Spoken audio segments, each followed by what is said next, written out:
कक्षा 10वीं की छात्रा हूँ। यह मेरे लिए अत्यंत गौरव का दिन है कि मुझे आप सबके साथ मुझे वन्य जीव संरक्षण के बारे में कुछ कहने का मौका मिला। वन और वन्य जीव संरक्षण, वन और वन्य जीव होते क्या हैं, इनके बारे में हम चर्चा करेंगे। वन और वन्य जीव के मनुष्य के जीवन के लिए बहुत ही उपयोगी है।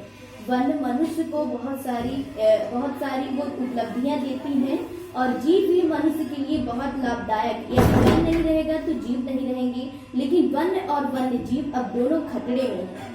मानव की बढ़ती जनसंख्या और जंगलों को काट कर घर बनाना और जीवों को वैध शिकार करना, यही सब देखते हुए भारत सरकार ने 1972 में एक कानून लागू किया, जिसमें यदि आप जंतुओं को और पेड़ पौधों को अवैध कटाई करेंगे, उनको मारेंगे तो आपको सजा दी जाएगी।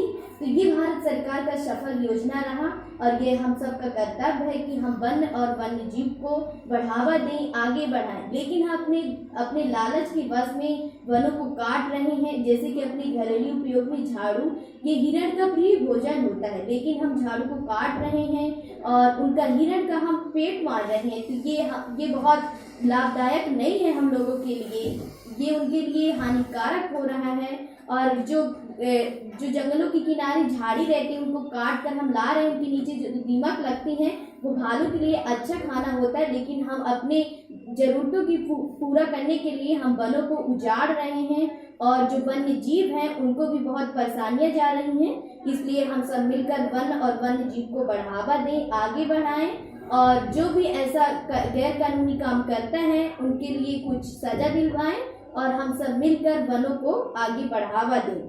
और वन को बचाएंगे तो हमारे देश की प्रगति आगे बढ़ेगी।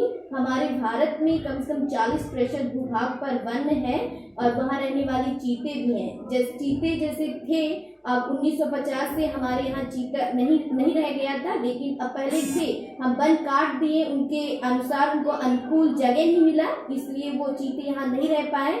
अब जो हमारे भारत सरकार ने लाए हैं चीते, वो अभी वहाँ है श्योपुर जिले में। और इसी तरह यदि हम वन और वन्य जीव की सुरक्षा नहीं करेंगे तो वन और वन्य जीव की संख्या घट जाएगी और इससे हमको बहुत परेशानी होगा। इसलिए आप सब मिलकर वन और वन्य जीव को बढ़ावा दें। Thank you.